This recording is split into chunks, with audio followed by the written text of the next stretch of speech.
తెలంగాణ ముఖ్యమంత్రి రేవంత్ రెడ్డి తెలుగుదేశం పార్టీ నుండి కాంగ్రెస్ పార్టీలోకి చేరిన విషయం తెలిసిందే. తెలంగాణ పీసీసీ అధ్యక్ష పదవి చేపట్టి కాంగ్రెస్ పార్టీని తిరిగి అధికారంలోకి తీసుకువచ్చిన ఘనత కూడా రేవంత్దే. అయితే ఇటీవల జరిగిన ఆంధ్రప్రదేశ్ శాసనసభ ఎన్నికలలో వైఎస్ఆర్సీపీ ప్రభుత్వాన్ని ఓడించి కూటమి ప్రభుత్వం అధికారంలోకి వచ్చింది. చంద్రబాబు ముఖ్యమంత్రిగా ప్రమాణ స్వీకారం చేశారు. చంద్రబాబుకు రేవంత్ రెడ్డి శిష్యుడు అనే టాక్ వినిపిస్తోంది. ప్రస్తుతం ఇదే రేవంత్కు చికాకు తెచ్చిపెడుతోందట.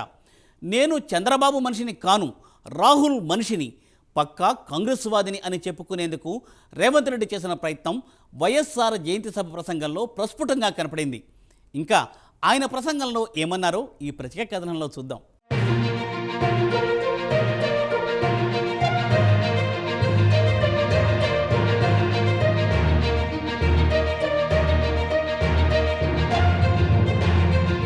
ఉమ్మడి ఆంధ్రప్రదేశ్లో తెలుగుదేశం పార్టీలో ఉన్న రేవంత్ రెడ్డి ప్రస్తుతం తెలంగాణ ముఖ్యమంత్రి అయ్యారు. అప్పటి ఏపీ ముఖ్యమంత్రి, ప్రస్తుతం ఆంధ్రప్రదేశ్ ముఖ్యమంత్రి నారా చంద్రబాబు నాయుడుకు అత్యంత సన్నిహితుడు రేవంత్ రెడ్డి. ఇద్దరిని గురు శిష్యులు అని సంబోధిస్తుంటారు. కేసీఆర్ సీఎంగా ఉన్న సమయంలో ఎమ్మెల్సీ ఎన్నికల్లో ఓట్ల కోసం డబ్బు ఎర చూపిస్తున్నప్పుడు ఏసీబీకి అడ్డంగా దొరికిపోయారు రేవంత్. అదే ఓటుకు నోటు కేసులో ఇటు చంద్రబాబును అటు రేవంత్ రెడ్డిలపై కేసు నమోదైంది. ఈ కేసుకు సంబంధించి రేవంత్ రెడ్డి జైలు పాలయ్యాడు. అటు తర్వాత రేవంత్ కుమార్తె పెళ్లి చంద్రబాబు దగ్గరుండి జరిపించారు. దానికి తాను జీవితాంతం బాబుకు రుణపడి ఉంటానని రేవంత్ చెప్పిన విషయం తెలిసిందే. ఇక రేవంత్ విషయానికి వస్తే ఆయన టీడీపీ ఎమ్మెల్యేగా కొడంగల్ నుంచి 2009 నుంచి 2014 వరకు కొనసాగారు. ఉమ్మడి తెలుగు రాష్ట్రాల్లో రేవంత్ రెడ్డి చంద్రబాబు నాయకత్వంలో వర్కింగ్ ప్రెసిడెంట్గా కొనసాగారు. చంద్రబాబుకు అత్యంత నమ్మకస్తుడు రేవంత్ రెడ్డి అనేది జగమెరిగిన సత్యం. టీడీపీకి రాజీనామా చేసి కాంగ్రెస్ పార్టీలో చేరే ముందు రేవంత్ అక్టోబర్ 2017లో విజయవాడకు వెళ్లి బాబును కలిసి ఆయన అనుమతి తీసుకునే టీడీపీకి రాజీనామా చేశారన్న వార్తలు అప్పట్లో వినిపించాయి.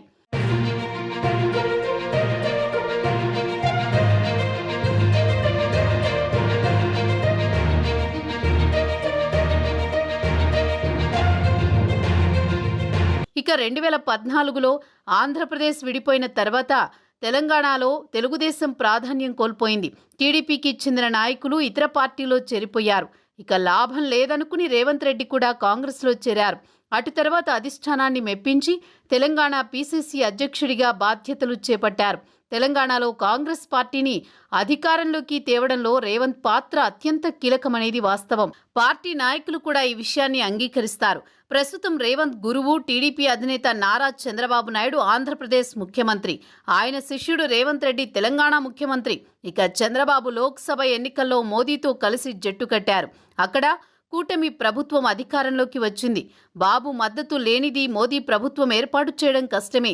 అదే సమయంలో రాహుల్ కూడా గత లోక్సభ ఎన్నికల్లో సుమారు 100 సీట్ల వరకు గెలుచుకుని కాంగ్రెస్ పరువు కాపాడుకున్నారు. లోక్సభలో ప్రతిపక్ష నాయకుడి హోదాను కూడా దక్కించుకున్నారు.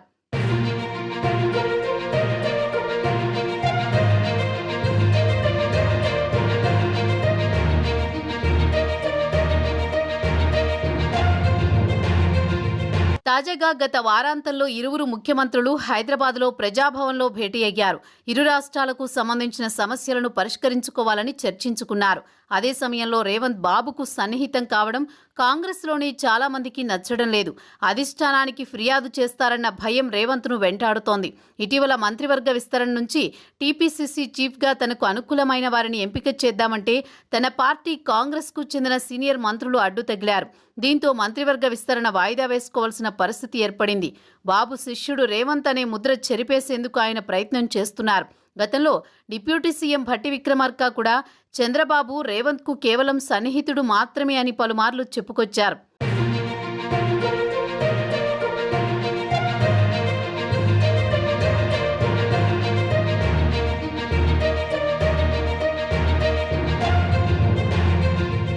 ఇక సోమవారం నాడు హైదరాబాద్లో ఉమ్మడి ఆంధ్రప్రదేశ్ ముఖ్యమంత్రి దివంగత వైఎస్ రాజశేఖర్ రెడ్డి 75వ జయంతిని తెలంగాణ ప్రభుత్వం ఘనంగా నిర్వహించింది. హైదరాబాద్లోని పంజాగుట్ట సర్కిల్ ఆయన విగ్రహానికి CM Revanth Reddy, deputy CM Bhatti విక్రమార్కలు ఘనంగా నివాళులర్పించారు. అటు తర్వాత ప్రజాభవన్లో నిర్వహించిన వైఎస్ఆర్ ఫోటో ఎగ్జిబిషన్కు హాజరయ్యారు. రాజశేఖర్ రెడ్డి జయంతి సందర్భంగా రేవంత్ చేసిన ప్రసంగంలో తాను చంద్రబాబు మనిషిని కాదు, రాహుల్ మనిషినని, పక్కా కాంగ్రెస్ వాదినని చెప్పుకోవడానికి ప్రయత్నించారు.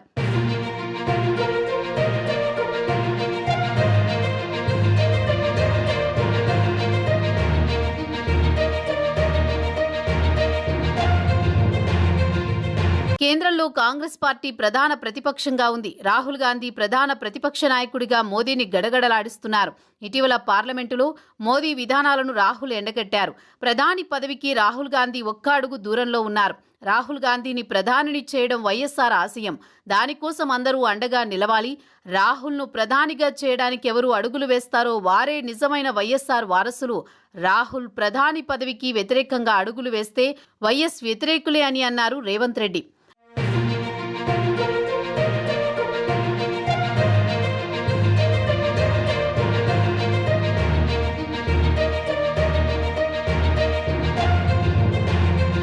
రాజకీయ పాఠాలు వైఎస్ఆర్ నుంచి నేర్చుకున్నానన్నారు రేవంత్. తన రాజకీయ జీవితంలో వైఎస్ఆర్ లాంటి గొప్ప వ్యక్తిని చూడలేదన్నారు. ప్రజలు కోరుకున్న పాలనను వైఎస్ఆర్ అందించారు. ఆయన మరణించి ఇన్నేళ్లైనా ప్రజల గుండెల్లో చిరస్థాయిగా నిలిచిపోయారని రేవంత్ వైఎస్పై ప్రశంసలు గుప్పించారు. దేశంలో సంక్షేమం అంటే వైఎస్ గుర్తుకొస్తారు. వైఎస్ రెండోసారి ముఖ్యమంత్రిగా ప్రమాణ స్వీకారం సందర్భంగా రాహుల్ను ప్రధానిని చేయడమే తన లక్ష్యమని చెప్పారని గుర్తు చేశారు. వైఎస్ జయంతి సందర్భంగా 35 మంది కార్పొరేషన్ పదవులు ఇచ్చినట్లు సీఎం రేవంత్ వివరించారు. పార్టీ కోసం పనిచేసే నాయకులకు ప్రాధాన్యత ఇచ్చి గౌరవించాలనే స్ఫూర్తి వైఎస్ నుంచి పొందానని రేవంత్ చెప్పుకొచ్చారు.